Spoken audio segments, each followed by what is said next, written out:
Jesus is real, but the struggle is realer. Hey, I'm Mike. This is Temple on Wheels. Thanks for joining us today. We're coming to you from Lake Pactola. It's one of my wife's favorite places in the Black Hills. She took me here about 13 years ago, and it's absolutely beautiful. Last Tuesday, we went to the Badlands National Park, and if you haven't been to that national park, I highly recommend you go. It's really something.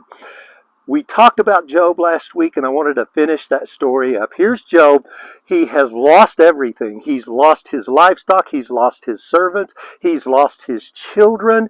He's covered in boils. He is in a struggle, the struggle of his life. He's got these three friends that are accusing him of having some sin that he's not repented for, and he's brought this on himself, and he's saying, no, that's not right. That's not right. And he wants to plead his case to God.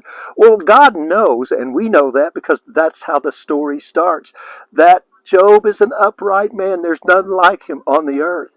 And so Job, he wants to plead this case, and he goes through these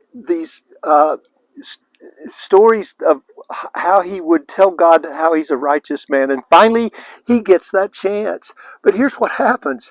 God talks to him. He doesn't answer Job's questions. And he tells Job, now, you tell me what you want to tell me. And Job says, you know what? I'm just going to remain silent. And God says, no, I want to hear it. And finally, Job says, I spoke what I didn't know, of wonders that are too great to understand. I had heard about you in my ears, but now I see you. It was through his struggle that Job finally got to see the beauty, the sovereignty, the majesty of God. The shout out church I have for you this week is Rock Point Church in Rapid City, South Dakota. Pastor Tim did a wonderful job. I took the title of this episode directly from him because it's so appropriate. The struggle is real.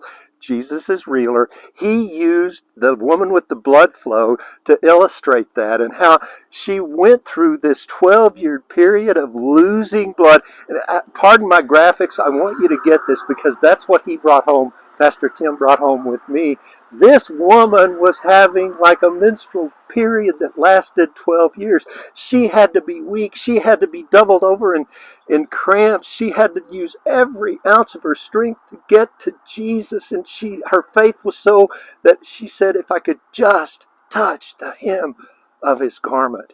And she did, and Jesus turned to her, and probably she was kneeling, waiting for his wrath and his indignation that she touched him, and he got down right in her face and held her face in his hands and said, woman, daughter, you are healed. Thank God for Jesus. Hey, I'm Mike. Thanks for watching Temple on Wheels.